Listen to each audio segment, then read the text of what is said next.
Stop. Don't touch that booking button. You're planning Tokyo. You've got maybe a week. And you're staring at a map that looks like someone dropped spaghetti on a circuit board. The number of neighborhood options is genuinely overwhelming. And here's what nobody tells you. For a first-timer, picking the wrong neighborhood isn't a minor inconvenience. It's a trip-ruining mistake. Wasted time, wasted money. That constant nagging feeling you're in the wrong place. In this video, I'm making the case for the one neighborhood that's the absolute best base camp for solo travelers and couples. And later, the single biggest mistake almost every first-timer makes. It could cost you hours of precious holiday time. Every single day. So why is this one decision so stressful? Two reasons. First, scale. Tokyo isn't just a city, it's a sprawling metropolis made of other cities. Each neighborhood has its own personality, its own center of gravity. You could be in Shinjuku, surrounded by a dizzying forest of neon skyscrapers. 20 minutes later, Asakusa. Feels like you've time-warped 100 years into the past. Second problem, transportation. Tokyo's train system is a masterpiece of efficiency. But for a first-timer, that map is terrifying. Multiple companies, overlapping lines, stations the size of small airports. If your hotel isn't strategically located, you'll spend a huge chunk of your day just getting to places you actually want to see. Especially on a shorter trip, 7 days or less. Convenience isn't a luxury, it's everything.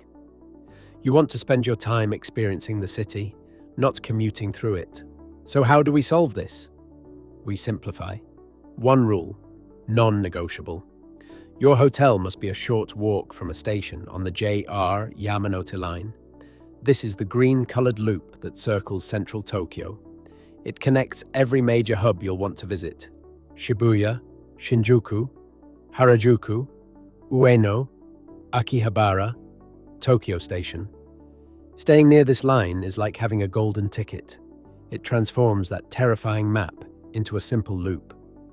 The entire city at your fingertips. Now let's look at the top 3 contenders on this line. For first-timers, it usually boils down to 3 iconic neighborhoods, each completely different. 2 are fantastic. 1 is the clear winner. Contender 1, Shinjuku, the Titan of Tokyo, the King of Chaos. Contender 2, Asakusa, the soul of old Tokyo, a portal to the past. Contender 3, Shibuya, the vibrant heart of modern culture. Let's break them down. If Tokyo were a film, Shinjuku would be the high-octane opening scene, home to the world's busiest train station. 3.5 million people pass through here every single day. The west side, futuristic skyscrapers, government buildings. The east side, that's where the action is. A chaotic, neon-drenched labyrinth. Kabukicho, the famous red light district. Golden Gai, tiny eccentric bars packed into narrow lanes. And Omoide Yokocho, memory lane, crammed with yakitori stalls. The pros, undeniable energy. It genuinely feels like the center of the universe. Food and nightlife options are endless. Thousands of spots open 24/7. Perfect for battling jet lag. The cons? That station, it's a monster. Notoriously confusing. Even seasoned travelers get turned around. For a first-timer, daily source of stress. The crowds are relentless. The energy is exciting but also exhausting. Finding a moment of peace? Real challenge. And parts of Kabukicho can feel a bit seedy. Bottom line, Shinjuku is for the traveler who wants to be thrown into the deep end. Night owls who thrive on chaos. If that's you, electrifying choice. If Shinjuku is the futuristic metropolis, Asakusa is its polar opposite. This is Tokyo's Shitamachi, old downtown. The vibe is completely different. Buildings are lower, pace is slower, atmosphere steeped in tradition. The heart of Asakusa is Sensoji Temple, Tokyo's oldest. That massive red lantern at Kaminarimon Gate, iconic. Leading up to it, Nakamisidori, a long street lined with stalls selling traditional snacks and souvenirs. Fantastic for cultural immersion and finding unique gifts. The pros: calm, traditional atmosphere, a peaceful escape from sensory overload. Lovely way to start and end your day, especially when jet-lagged. Accommodation can also be more affordable. But here's the major con, and it comes back to our golden rule. Asakusa is not on the Yamanote Line. To get to Shinjuku or Shibuya, you'll need the metro with at least one transfer, 20 to 30 minutes each way. That adds up. More complicated travel, less time exploring. Bottom line, Asakusa is for travelers prioritizing culture and calm over convenience. If that's you, it offers a beautiful, authentic experience.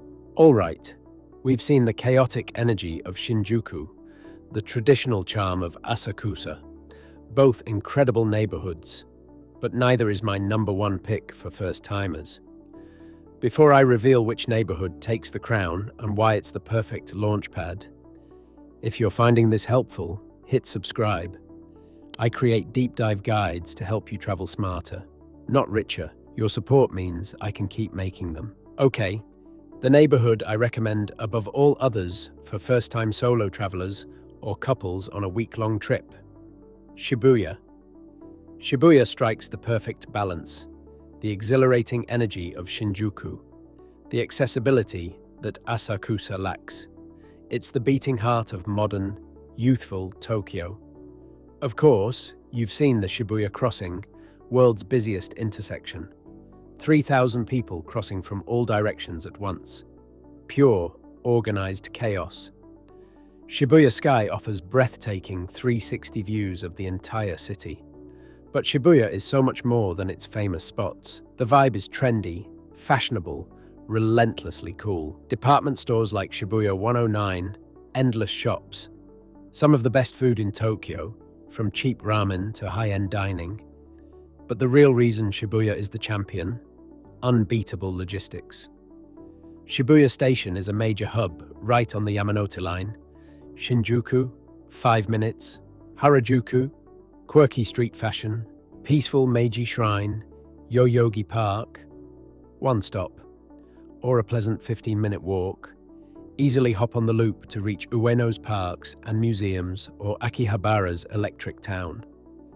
Perfect for couples exploring trendy omotesando cafes or taking romantic walks through Yoyogi Park.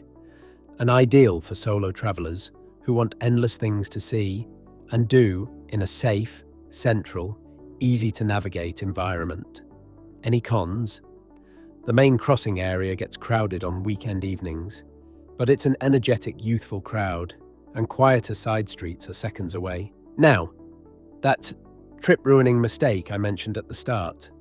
The single biggest mistake first-timers make? Booking a hotel that's a 10 or 15-minute walk from the nearest station, just to save a bit of money. You see a hotel online, looks nice, price is right. You think, I don't mind a 10-minute walk. But you're not walking that 10 minutes once. You're walking it fresh in the morning, and again at the end of a long day, after 20,000 steps, when all you want is to collapse. You're walking it in the rain. You're walking it carrying shopping bags. That 10-minute walk becomes a draining 20-minute round trip. Every single day.